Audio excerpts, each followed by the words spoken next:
Honorable Ministers, Excellencies, ladies and gentlemen, President of the General Assembly, Chair, CSW, the Executive Director of the UN Women, Assalamu alaikum, peace be with you. On this International Women's Day, it is an honor and a privilege to welcome you to the Conference on Women in Islam, Understanding the Rights and Identity of Women in the Islamic World, as Chair of the CSM and, of course, as the Foreign Minister of Pakistan.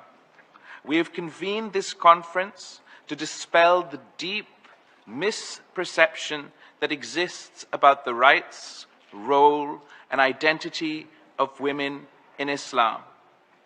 The caricature that dominates the perception of Islam and Muslim society, this caricature is painted by a perception based on ignorance of our history, ignorance of our cultural, historical norms and roles that women have played.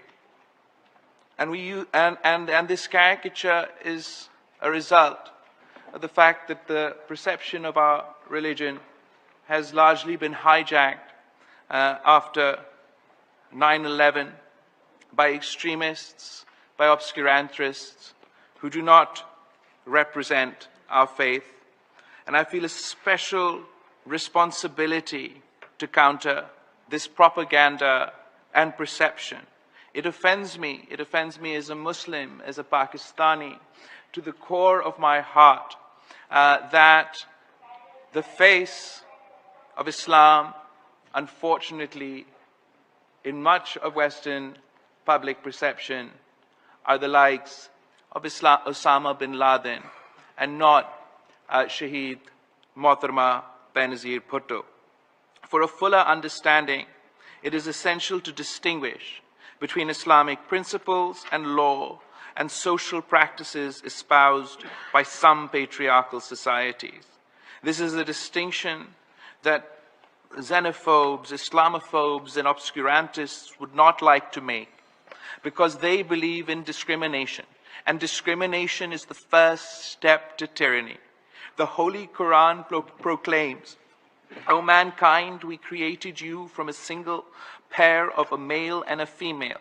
This proclamation of equality between women and men and between all humans was one of the transformational tenets of Islam.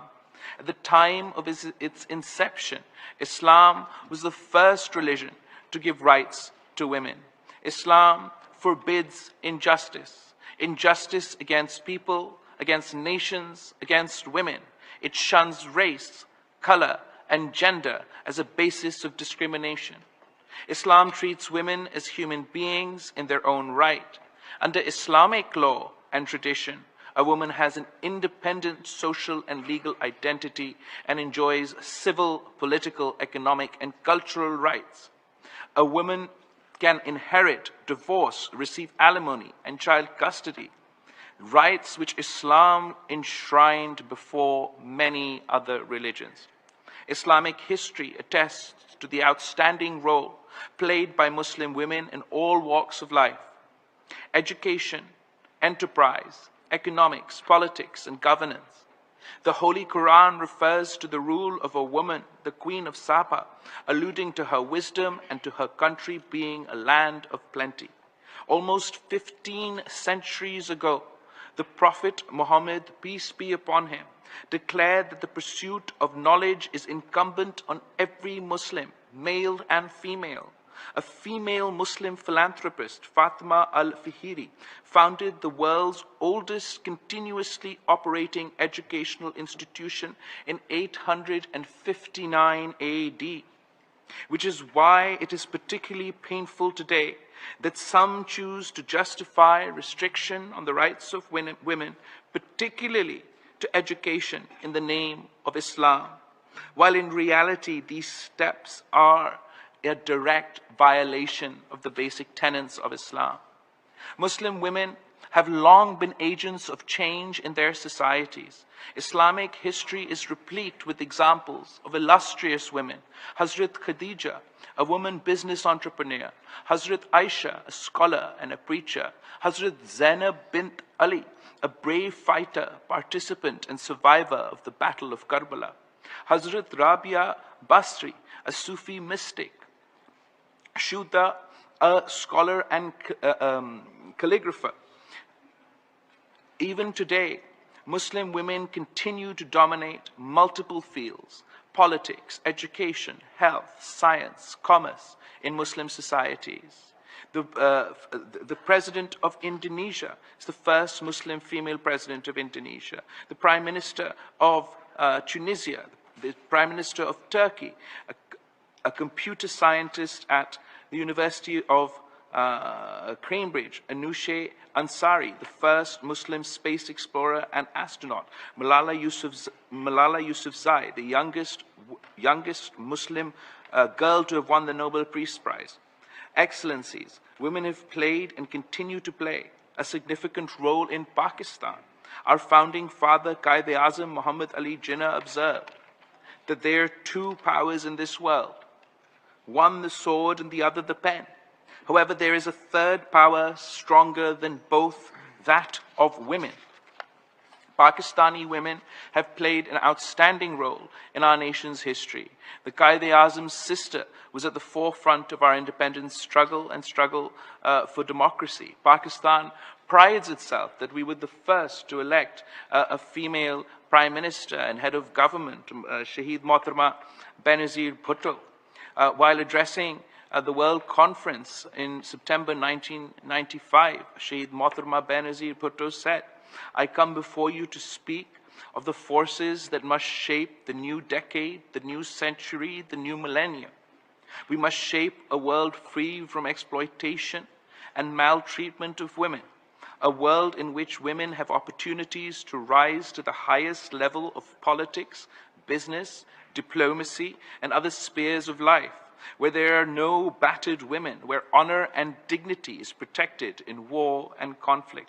And as Prime Minister, she convened the first ever conference of women parliamentarians of the Muslim world. She launched a public awareness campaign against domestic violence in Pakistan. She called for an end to the social ill of the dowry system. She focused on primary education for girls, on training women teachers, on opening employment opportunities for women. She lifted the ban on women's participation in sports, and in 1989, she set up the first women's bank, the first women's police station, lady health workers. And today, our major cities are marked by thousands of entrepreneurs, enterprises set up by women. Women in Pakistan have held prominent positions in every facet of life. As cabinet ministers, as the governor of the state bank, speaker of the National Assembly, foreign minister, prime minister, judges in the superior judiciary, as well as federal and provincial secretaries, police officers, army generals, fighter pilots, ambassadors, and UN peacekeepers. Like countries around the world, we have made progress, and like countries around the world, we face many challenges, many problems that we have to still overcome today. Excellencies, ladies and gentlemen, it is our mission to ensure that it is my mission to ensure that my mother's demand for the rights of women and men of Pakistan is fulfilled, and the right to justice and equality, freedom and prosperity. In the recovery from last year's devastating floods in Pakistan, our government has not only led efforts of relief and reconstruction, but much of our efforts in relief and reconstruction are targeted around the women who are the most affected, the most devastated by this natural disaster.